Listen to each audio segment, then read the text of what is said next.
TVK தரப்புல இருந்து ஒரு ரியாக்ஷன் வருது, வந்து எக்ஸ் வலைதளத்துல வருது. சந்தோஷமான விஷயம். ஆனா எனக்கு ஒரு பெரிய மன வருத்தமான ஒரு விஷயம் என்னன்னா, இந்த இந்த நேரத்துல நான் பதிவு பண்ண விரும்புறேன். நான் அதாவது கோயம்புத்தூர் அந்த மாணவியோட பாலியல் வன்கொடுமை. அது உண்மையிலேயே நாட்டை உலுக்கிய ஒரு சம்பவம். அது நடந்த உடனே பெரும் கண்டன குரல்கள், ஆர்ப்பாட்டங்கள். நாம் தமிழர் கட்சியினர் போய் அங்க சட்டவிரோதமான மதுபான கூடம் அங்க இருக்குதுன்னு சொல்லி அடிச்சு நொறுக்குனாங்க. அப்புறமா வந்து இவங்க பாஜகவினர் தீப்பந்தத்தோட ஆர்ப்பாட்டம் பண்ண போறோம் அப்படின்னாங்க. பாஜக எல்லாரும் வந்து பெரிய அளவில் வந்து வெளியே வந்து அதுக்கு சட்டம் ஒழுங்கு என்ன ஆச்சுன்னா கேள்வி கேட்க ஆரம்பிச்சாங்க. வழக்கம் போல சோசியல் மீடியாவில் தமிழக அரசையும் தமிழக முதல்வரையும் விமர்சிச்சுட்டு நிறைய கண்டன குரல்கள்லாம் போட்டுட்டு இருந்தாங்க.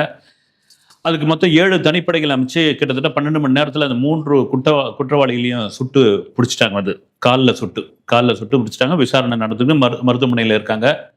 இந்த விவகாரம் சம்பந்தமாக கோவை கமிஷனர் வந்து ஒரு பிரஸ் மீட்டும் பேசிட்டாரு. இது சம்பந்தமா எல்லா கட்சிகளும் வந்து கண்டனம் தெரிவிச்சாங்க. அதிமுக இன்னைக்கு பாத்தீங்கன்னா பெப்பர் ஸ்ப்ரே எல்லாம் கொடுத்துட்டு இருந்தாங்க. அதெல்லாம் கூட கொஞ்சம் ஓவரா தான் இருந்தது. அது ஒரு சம்பவம் நடந்துருச்சு. சம்பவம் நடந்து சம்பந்தப்பட்ட குற்றவாளிகளை பிடிச்சாச்சு, போலீஸ் பிடிச்சாச்சு.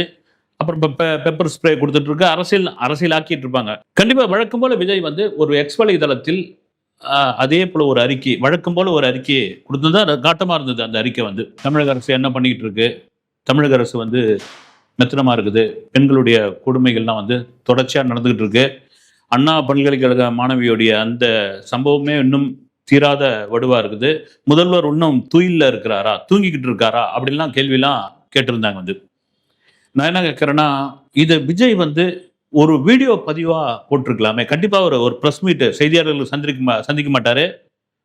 அவர் பனையூர் ரோட்ல வந்து கண்டிப்பா போராடி இருக்க மாட்டார். வந்து எனக்கு நான் தவறா சொல்ல வந்து ஒரே ஒரு வீடியோ பதிவு இது அரசியலாக்க சொல்ல நான் விஜய வந்து.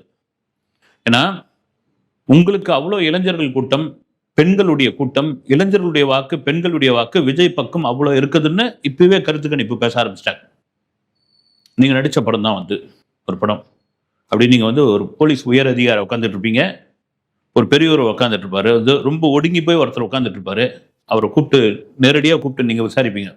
நீங்க டிசி லெவல்ல இருப்பீங்க. பார்த்தா வேலைக்கு போன அவங்க பெண் வந்து காணாம போயிட்டாங்க அப்படின்னு சொல்லி அதை நீங்களே களத்துல இறங்கி கண்டுபிடிப்பீங்க.